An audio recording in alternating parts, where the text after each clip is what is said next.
Fire, radiation, electrical, chemical, biological.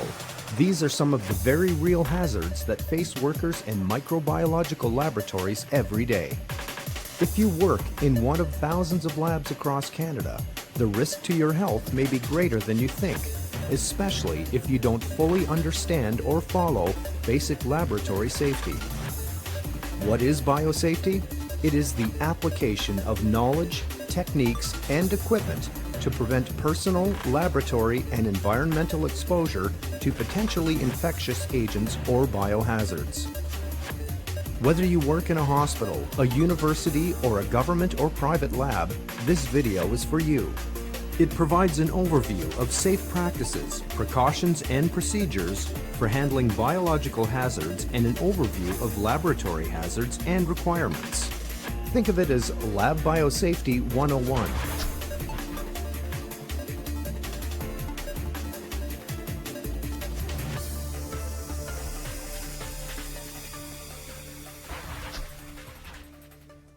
An important first step in ensuring your lab's general safety is to assess your risk.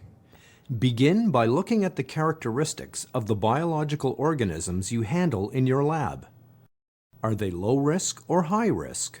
There are 4 risk groups, ranging from organisms unlikely to cause disease to those that produce serious disease, are often untreatable, and are easily transmitted to humans or animals.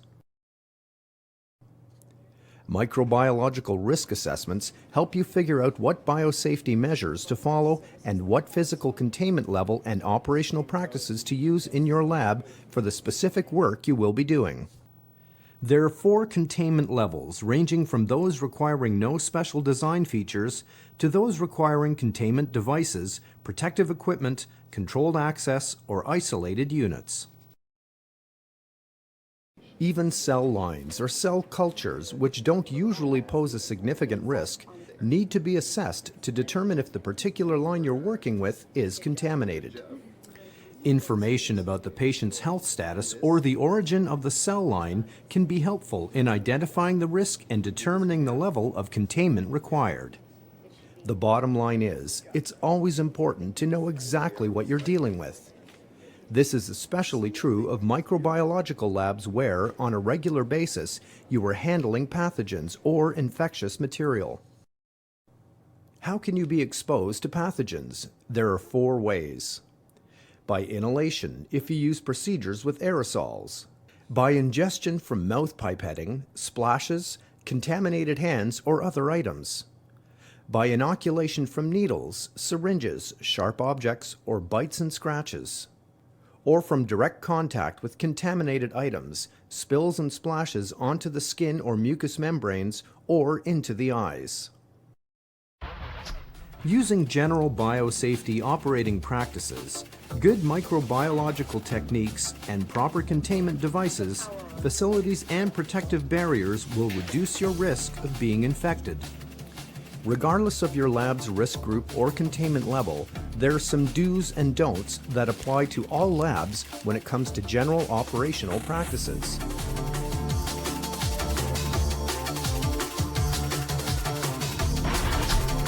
Knowledge of laboratory protocols, appropriate practices, and the hazards associated with them is key to ensuring the safety of everyone who enters the lab.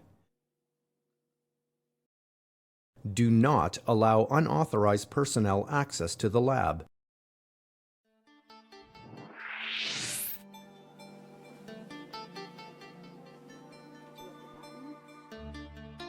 Do ensure all personnel and visitors wear protective clothing.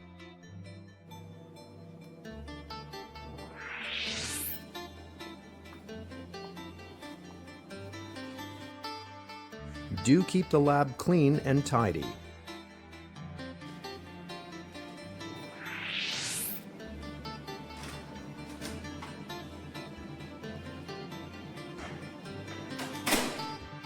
Do keep lab doors closed at all times.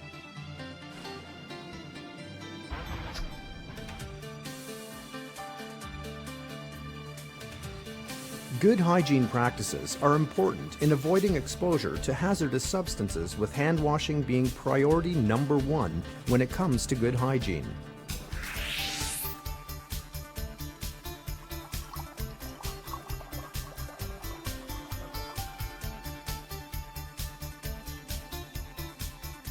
Do not eat, drink, or smoke in the lab.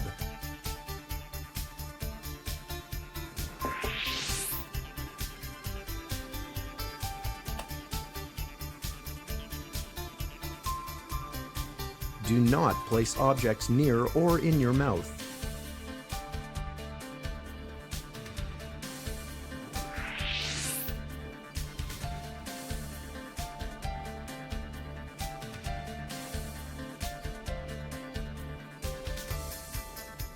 Do not apply makeup or remove contact lenses.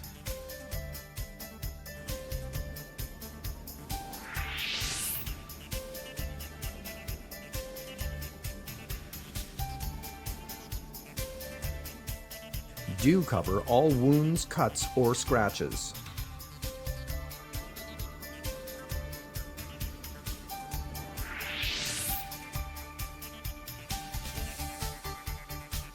Do not forget to tie back long hair.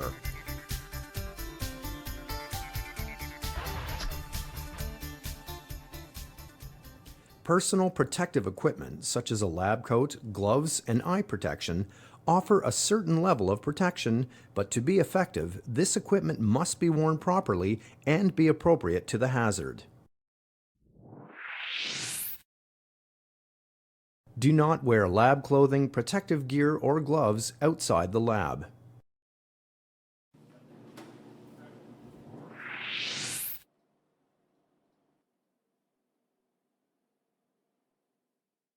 Do not store lab clothing with street clothing.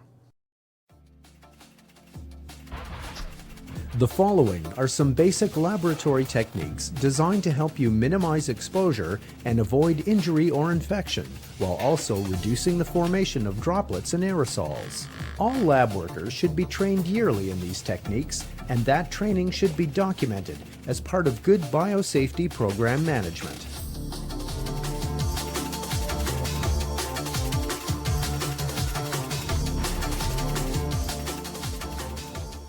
When using pipettes, do not use your mouth, mix infectious materials, or forcibly expel liquid from the pipette. Be sure to use pipettes with plugs to reduce contamination and to work over an absorbent material. Always drain the pipette with the tip against the side of the tube or slowly discharge it close to the surface of a liquid. Do not allow oral pipetting of any substance in your lab. For centrifugation, use glass or plastic tubes and specimen containers that are securely sealed. Make sure the container is properly balanced, the rotor and lid are attached correctly, and the lid is not opened while the rotor is turning. Inspect centrifuge equipment daily and decontaminate after use. Only use needles and syringes for parenteral injection or the aspiration of fluids from animals or bottles. After withdrawing a needle from a stoppered bottle, wrap the needle and bottle cap in a disinfectant-soaked absorbent. Dispose of the needle directly into a puncture-resistant container without removing the needle from the disposable syringe. Do not recap or perform any further manipulation of the needle prior to disposal. When picking up broken glass, use tongs or forceps and always place it in a puncture-resistant container.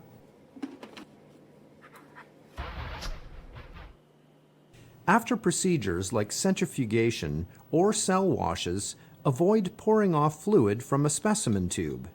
Instead, use a pipette to discard the infected material or pour it through a funnel into a discard container filled with disinfectant. Avoid snap-on or push-in tubes, which release aerosols when opened. Instead, use screw-on tubes. Be sure to use a vortex mixer instead of inverting tubes, and always wait 30 seconds after shaking a tube before opening it. Do wear the proper protective clothing and eyewear when there is a known or potential risk of exposure to splashes or flying objects.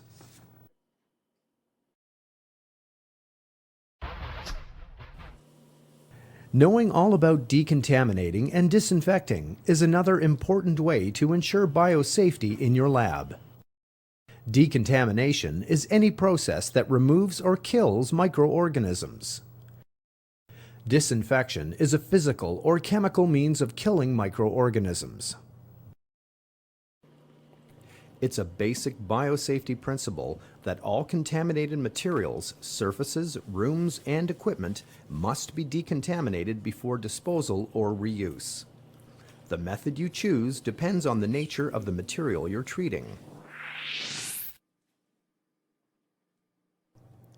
Do decontaminate clothing that is suspected of being or has been exposed to hazardous material.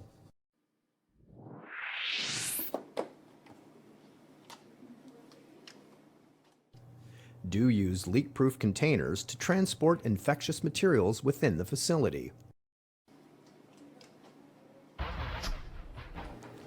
Autoclaving is the best way to decontaminate your infectious lab waste. To ensure decontamination, do not seal containers or bags in the autoclave, but instead ensure that steam can penetrate them and circulate around them. If you don't have an autoclave, contact a waste company to properly decontaminate infectious materials.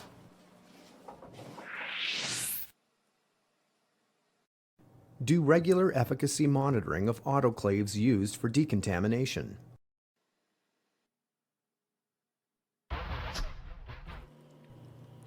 If you can't place something that is contaminated in the autoclave, use a chemical disinfectant to decontaminate the infectious material, equipment, or surface. Do have a variety of disinfectants available that are effective against the microorganisms you use in the lab. All of these microbiological techniques should be detailed in your lab's operations manual and in your lab's written contingency plan. All precautions, procedures, and provisions for dealing with accidents. What follows is an overview of common laboratory accidents along with general safety considerations for dealing with them.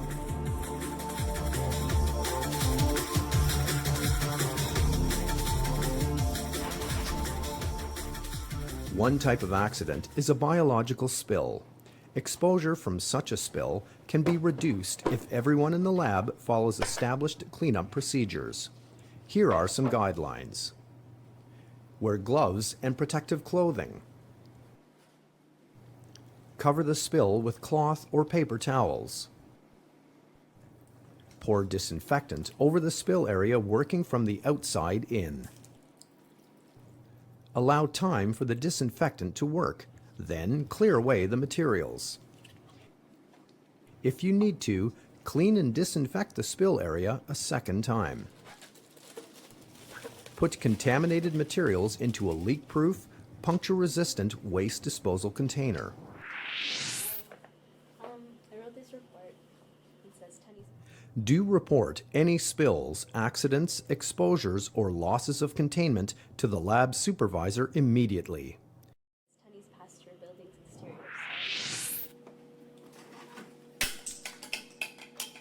Do not wear open-toe or open-heel footwear into the lab. When it comes to fire safety, let the professionals do their jobs. In an emergency, be sure to alert your coworkers. Exit the lab in a calm manner and ensure the door to the lab is closed.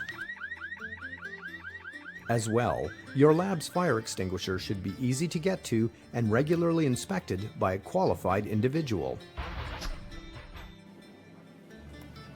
To prevent electrical hazards, all electrical installations and equipment should be inspected and tested regularly.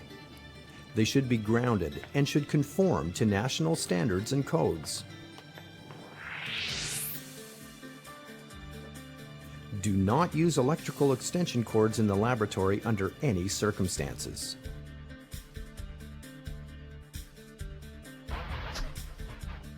If you're handling radioactive materials, you'll need to receive training on radiation safety. You'll need to continue to meet all Canadian Nuclear Safety Commission license requirements for training. Find out from your radiation safety officer what your specific training requirements are. It's helpful to understand the 4 basic principles to limiting the harmful effects of ionizing radiation. They are: minimize the time you're exposed to radiation. Maximize your distance from the source. Shield the source. Use non-radiometric techniques when available. The proper handling and storage of chemicals is essential to ensuring a safe lab setting. As a lab worker, you can be exposed to chemical hazards. Awareness is key. Learn about the toxic effects, routes of exposure, and hazards associated with a chemical's use. Read the available material safety data sheets carefully so that you understand the dangers and can ensure a safe lab environment. The Workplace Hazardous Materials Information System, or WHIMIS, is Canada's national hazard communication standard. They provide cautionary labels on controlled products, safety information sheets on hazardous products and infectious agents, and worker education and training programs. WHIMIS standards apply to all industries and workplaces in Canada where hazardous materials are used. This includes your lab. One final consideration of laboratory safety involves the transportation of dangerous goods. Transporting infectious substances is a regular part of any lab's routine. Risks exist if the substances are not packaged and transported correctly. That's where the Transportation of Dangerous Goods Act comes in. Whether shipped by land or air, private or common carrier, the Act regulates and defines how goods must be packaged, labeled, and documented.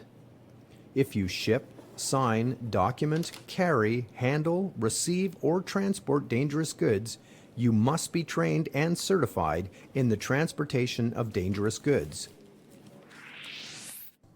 Contact your TDG coordinator for training. This is our lab, so this is our biological safety. Your employer is responsible for providing training in all these areas. They must ensure that you, the lab worker, receive continuous education and access to hazardous product information. That's their job. Yours is to stay knowledgeable.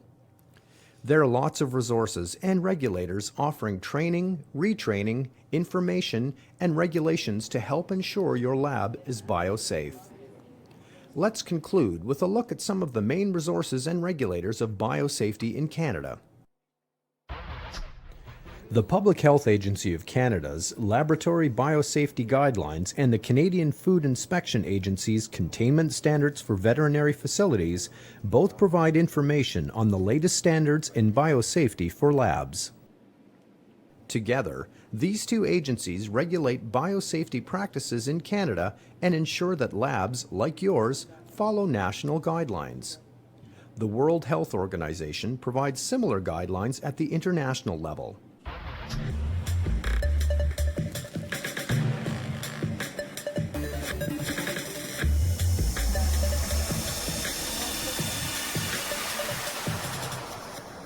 So remember, basic laboratory safety doesn't necessarily guarantee a risk-free lab, but knowing all you can about biosafety and other lab hazards is a huge step in the right direction, because ultimately your safety is up to you.